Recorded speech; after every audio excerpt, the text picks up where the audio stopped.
When was the last time you've done nothing? Not strolling, not planning, not mentally running through your to-do list, but pretending to rest. Actually nothing. Just still, just present, being without doing anything at all. If that question makes you uncomfortable, if the idea of doing nothing feels absolutely physically impossible, I need for you to stay right here because what I'm about to talk about today is something I have watched quietly destroy women who look completely fine from the outside. I have put myself through it. And women who were capable and accomplished and dependable and simply praised for everything they were holding together. Women who could not stop because they didn't want to. Because something deep inside them felt like stopping was kind of dangerous. Today we're going to talk about that. Why? So welcome to the Empowerment Clinic. I'm Amy Tam, the Empowerment Coach Clinician and the People Social Worker. We are in the Pattern series now, and if you have been following along, you already know that this series is about getting underneath the behaviors that keep showing up in women's lives, no matter how many times they try to change it. Not just the pattern, but to understand it. Because real change never starts with trying harder. It starts with understanding much more deeper. Today we're going to talk about overfunctioning, and I want to start by saying something clearly because before we go any further, overfunction is one of the most praised and most misunderstood patterns in anybody's lives, but we're talking about women today. Because from the outside, it looks like strength. It looks like total dedication.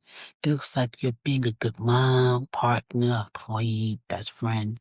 It gets applauded, it gets rewarded. It gets held up as the standard. And so women living inside is rarely getting the message that something was totally wrong. She gets the message that she's exceptional, to keep going and going and going until her body finally says where her mind refuses to acknowledge that this is not sustainable, that this was never strength, that this has never been how you survive dressed up as productivity. So let me define what we're actually talking about. Overfunctioning is the pattern of consistently taking more than what you can share in relationships, in families, workplaces, communities, often at the direct expense of your own well-being, your own need, and your own sense of self. It is the woman who manages everything and delegates nothing, who steps in before anyone else has a chance to step up. How about become space every need around her and meet it between if it's even expressed. We feel responsible for outcomes that are not even mine to control or yours to control. We cannot sit in discomfort long enough to let someone else. So the whole thing is like you cannot ask for help because you think you can do it better. And here's what makes it a pattern rather than just a personality trait. It is compulsive. It does not feel like a choice. It feels like a necessity. Like the alternative, like slowing down, stepping back, asking for help, letting someone be someone else's responsibility. It's generally not an option. And when you try to stop, when you try to sit down and let someone else handle it, something in you will not allow it. There is anxiety or restlessness about, and almost like a physical discomfort that pushes you back into motion before you have a chance to actually rest. That feeling is the tell. That is how you know you're not just in the moment you're just hardworking or dedicated or naturally driven. That is how you know something else is going on underneath the doing. Our functioning attitude is an attitude towards the world that says I cannot trust anyone else to handle this. It is an emotional posture built entirely around control, not because you are a controlling person by nature, no, but because at some point in your life, being in control was the only way to really feel safe. You could not predict what was going to happen when the adults around you were unreliable or absent or even overwhelmed themselves. When an environment you grew up in require you to be alert, to manage, to hold things together, before you was even old enough to understand that was not your job. Your nervous system, I'm talking about your nervous system, learned that doing was safer than being, that productivity was protection, that as long as you was handling something, nothing could fall apart. And so it built a life around that belief. Here's what people do not always realize about overfunctioning. It is almost never about the task. It is about the anxiety underneath the task. The doing is not the problem. Doing is a solution. The nervous system found to manage a much older and much deeper than the fear of things falling apart. The fear of being seen as inadequate, of what happens when you stop being useful, of what you might have to feel if it's actually good still long enough for you to feel it. The task of just when the anxiety looks like from the outside. I think about a woman I work with who came to me completely depleted.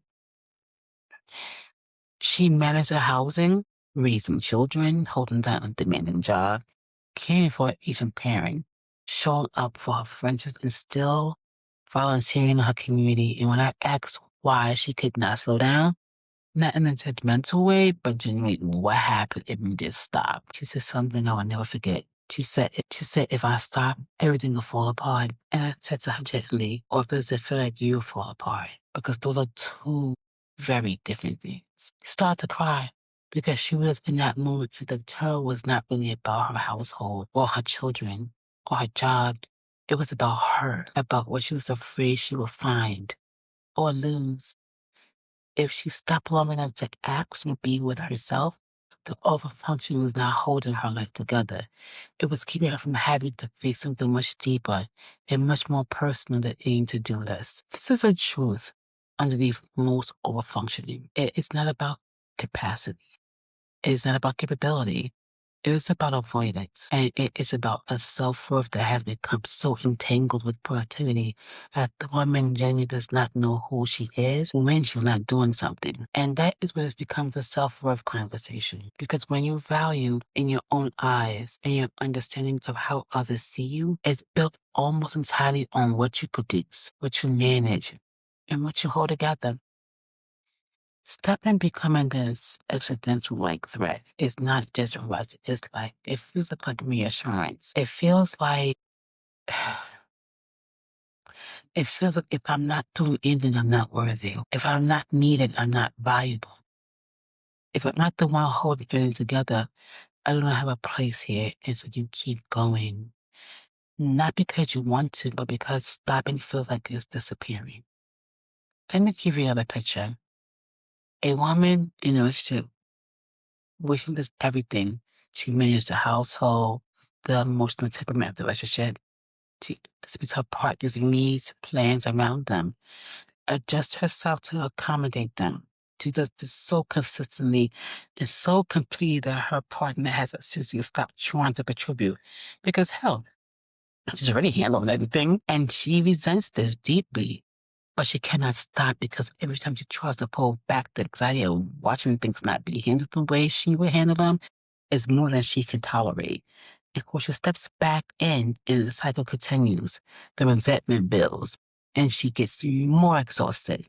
And she cannot figure out why the relationship feels so unequal when she's the one who has designed it this way, purpose, but through the pattern she inherited long before the relationship ever happened. That is overfunctioning in a relationship. And it is one of the most common dynamics I see. A woman who is exhausted by doing everything and simultaneously cannot stop doing everything. Really doing is the only that makes her feel secure. So what does healing look like? Overfunctioning actually looks like. Because I don't want to be the patterns having it out pointing towards the real thing. It starts with tolerating discomfort, sitting in it, specifically the discomfort of not stepping in, of letting everything go undone for a moment, or watching someone else attempt something even if that might not do it the way you would. That is not easy. Your nervous system will resent it. It will generate anxiety and restlessness and a dozen compelling reasons why you need to just step right in immediately and handle it yourself. And your work is to sit discomfort long enough, let it pass or acting on it. To prove to your nervous system through repeated experiences that the world does not actually fall apart when you stop managing it for 5 minutes. It continues with being honest about what the doing is protecting you from. Because there is almost something underneath the overfunctioning feeling that's keeping it at its bay. Maybe it's grief. Maybe it's a relationship that does not feel fulfilled when you strip away all the tasks. Maybe it's a fear of your own needs. Maybe it's an identity that has no foundation outside of being useful. Getting still long enough to feel what the doing has been covering is some of the most important and most uncomfortable work as a woman can do. And it really is worth it. And it requires you to stop building a sense of worth that is not conditional on your output. This is slow work. It's not happen overnight, but it's from one simple practice.